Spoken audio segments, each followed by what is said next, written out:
હાલો, જય શ્રી કૃષ્ણ, જય જીનેન્દ્ર. આજે કંઈક નવું આ મસાલાની સિઝન આવી તો ચલો મેં કીધું એનું પણ એક વિડીયો થઈ જાય. લોકોને એવું થાય કે એકલા બેઠા બેઠા ઘરમાં કામ શું હોય તમારે, પણ જ્યારે સિઝન આવે ને ત્યારે ખબર પડે કે ખરેખર શું કામ હોય છે.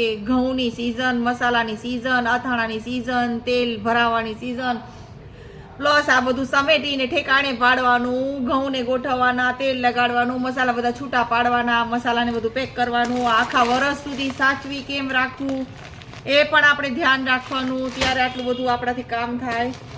આ મરચું, હળદર, ધાણા જીરું, જીરું, આ બધી વસ્તુ છૂટી પાડવાની. કોઈકને કાશ્મીરી મરચાંવાળું જ ખાવું હોય, કોઈને તીખું ન ખાવું હોય તો મિક્સ કરીને આપણે મરચું વાપરીએ.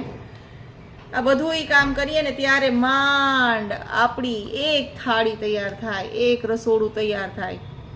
શાકભાજીનું પણ એવું જ છે. શાકભાજી લઈને આવ્યા, તમે ઠેકાણું પાડ્યું, બધું સાચવીને રાખી દીધું તો એમ નથી રખાતું ફ્રીજમાં. ડાયરેક્ટ એને ધોઈને સૂકવીને પછી પાછું ફ્રીજમાં રાખો, વ્યવસ્થિત તમે એને સાફ કરો, પછી બધું ગોઠવી શકાય છે. એટલે આને કહેવાય આ સિઝન.